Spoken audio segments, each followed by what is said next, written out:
Hi there, and welcome to the Corey Doctorow podcast. On a busy Monday for me. It's I normally record these in the morning, and now it's 4:09 p.m. here in London, and this is going to necessarily end up being a short one because I've got to go get the baby from daycare because it's just been one of those days. Kid is not sleeping as well as we'd like. She's got a cough, and that's kept us up at night, and that slowed me down during the day. So it's been one of those Mondays where I just didn't get as much done as I'd hoped, but I have gotten pretty much all of it done by now, and so if I can get the podcast in the can, away I go. This week on Wednesday, I'm getting on a plane, going to Chicago, seeing a performance on Thursday night of Little Brother, the play, which I'm very much looking forward to. Apparently it's doing incredibly well there. They're just selling out and just doing super well, which is great. There are lots of offers from other parts of the country, and my agent says that if I like the play, we can authorize some of those offers and start getting rolling on getting productions up and rolling in other parts of America and even abroad, which would be even cooler because I'd love an excuse to come back to the States and see some more versions of my play. And after Chicago, I'll be off to Kansas City, picking up a ride there to go to Lawrence, Kansas, which is where they're giving out the Campbell Award. As I mentioned, Little Brother has won the Campbell Award for Best Novel, sharing that with Paul McCauley this year. And the other award news, which is slightly naughty of me to divulge, but I'm betting that this will hit the internet airwaves just slightly after the news goes public. Otherwise, keep it to yourself for about an hour after you hear it. The Prometheus Award, which is the award for Best Libertarian Novel of the Year. Little Brother has won that as well. And they're just informing the other nominees that they didn't win before announcing this. But I've heard from some of the nominees congratulating me, so I think they must be pretty close to finished. Anyways, it's a very prestigious award and a very cool one, too. They give you a lump of gold. They give you an actual gold coin at the World Science Fiction Convention. So I will be carrying around some gold. Attention muggers who are in Montreal. I'll be carrying around a chunk of gold. For the Win, the novel I've been working on. Almost done. Nearly done. Very close to done. Driving me completely crazy. But I've doubled up my work on it to 1,000 words a day, 7 days a week, and really closing in on the ending here. Likewise, Chicken Little, the short story that I'm writing in tribute somewhat to Fred Pohl for an anthology of stories in honor of Fred Pohl, also almost done. So anyway, that's the news, and I will jump right into this week's reading of Someone Comes to Town, Someone Leaves Town. Oh wait, there's one other bit of news which I should mention here, and that's that John Williams of Washington, D.C., a Boing Boing reader who I ran into at a steampunk event in London, a very talented sound engineer, has volunteered to edit this. Hi, John.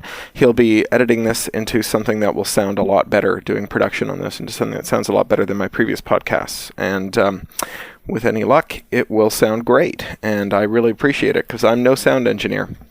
Anyway, here's the reading this week from my 2005 novel, Someone Comes to Town, Someone Leaves Town.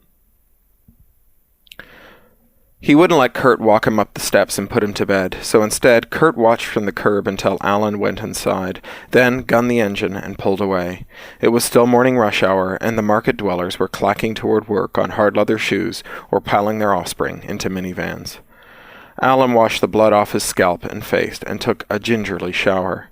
When he turned off the water, he heard muffled sounds coming through the open windows, a wailing electric guitar.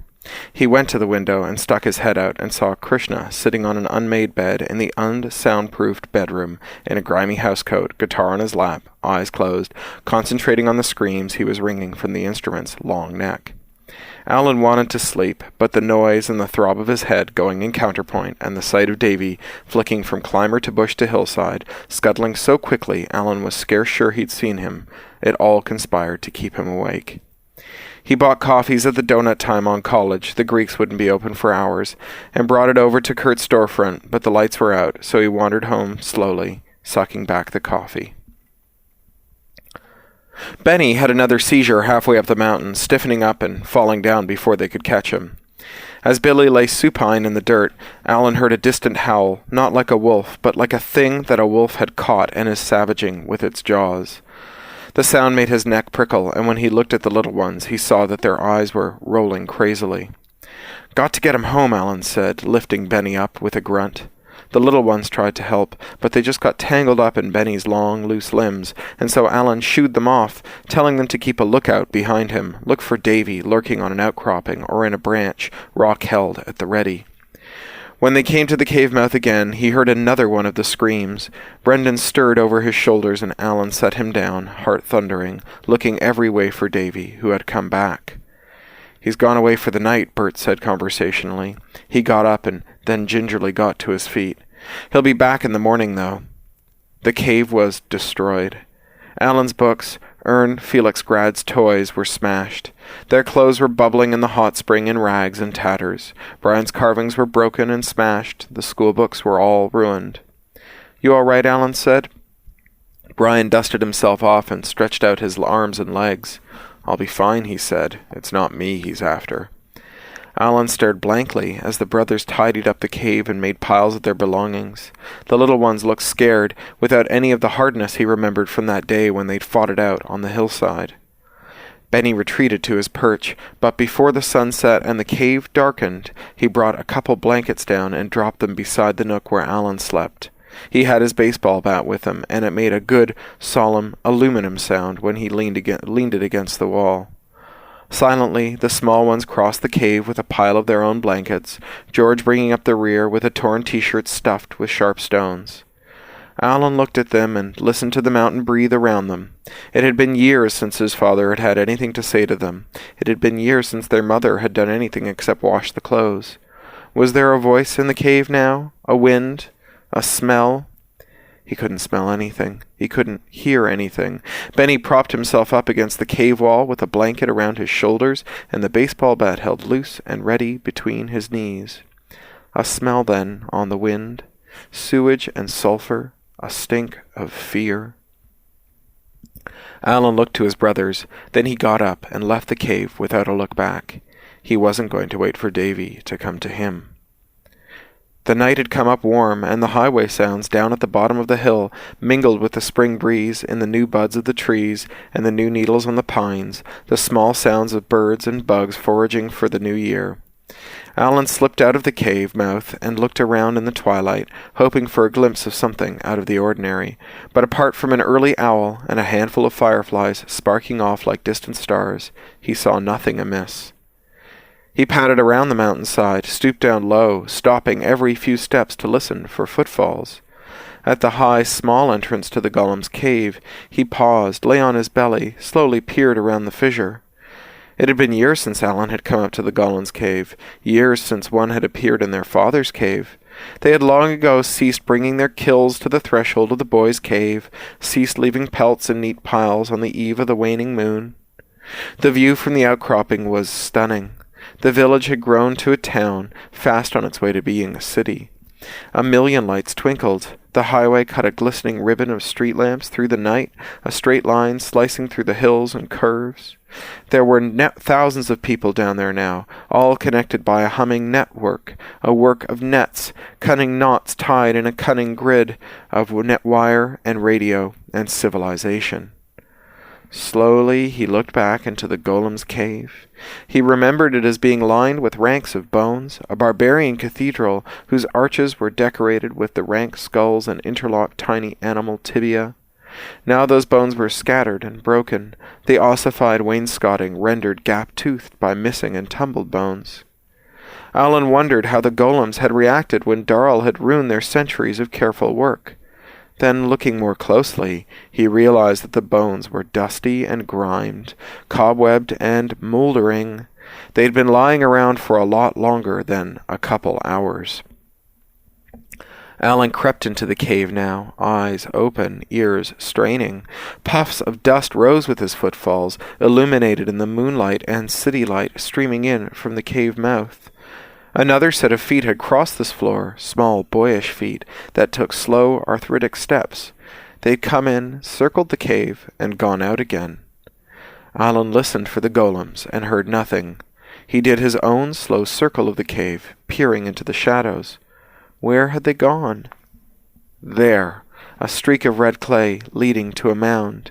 Alan drew up alongside of it and made out the runny outlines of the legs and arms, the torso and the head. The golem had dragged itself into this corner and fallen into mud. The dust on the floor was red, dried mud, golem dust. How long since he'd been in this cave? How long since he'd come around to this side of the mountain? 2 months, 3, 4, longer. How long had the golems lain dead and dust in this cave?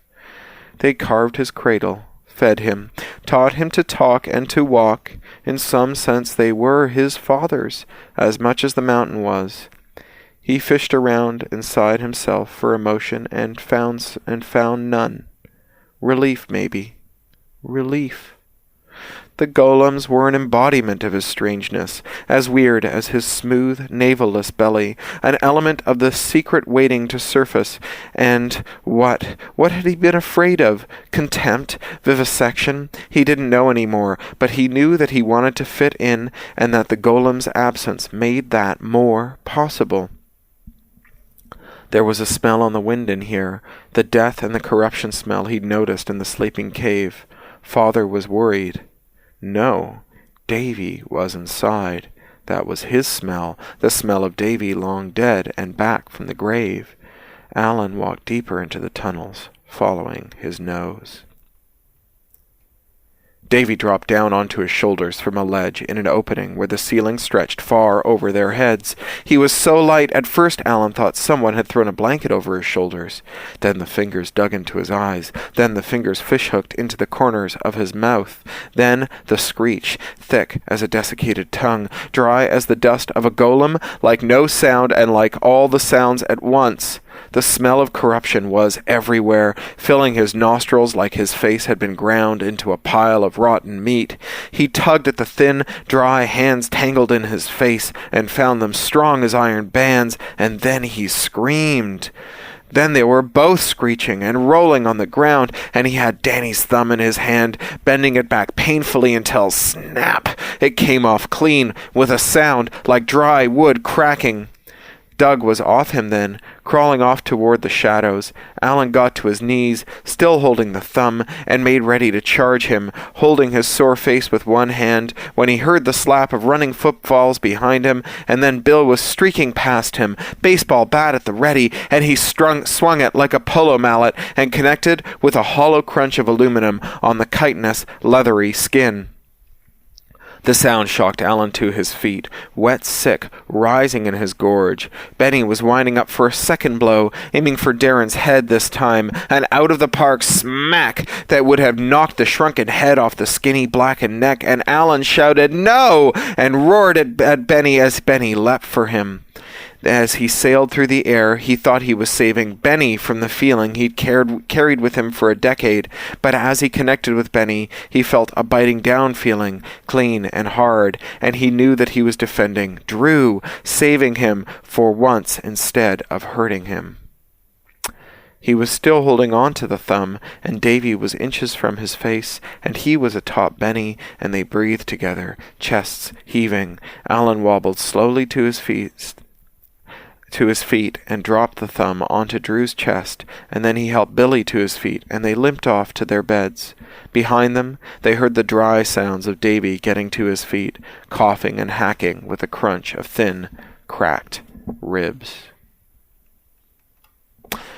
Well, I think that's going to be it for this week. Short one. One more piece of news I neglected to mention earlier, and that's that Makers, my next novel, which will be out in the autumn from Tor and HarperCollins UK, is being serialized starting today on Tor.com. They're going to be doing it in something like 70 parts between now and the release date, and the parts are each accompanied by a printable Creative Commons licensed tile that's graphic, that is being designed by some very talented artists who work with Tor, and the tiles all actually mesh with each other to make a big, weird game board or sculpture as you choose, and they'll be being released one at a time. I'm also asking for readers to come forward with their stories of appreciation for booksellers. If you've seen the free version of Little Brother, you know that with Little Brother, what I did was with every section, with every chapter, I dedicated it to a different bookseller with a little testimonial about what I'd liked about that seller. Well, I think 70 might be a little too much for me, so instead I'm inviting you, the readers, to come forward with your own favorites, and as you enumerate them, I will pick my favorites from your favorites and add them to each week's segment, and we'll get 70 bookstore appreciations by the time we're done. Anyway, thanks to all of you, and I'll talk to you next week. Bye.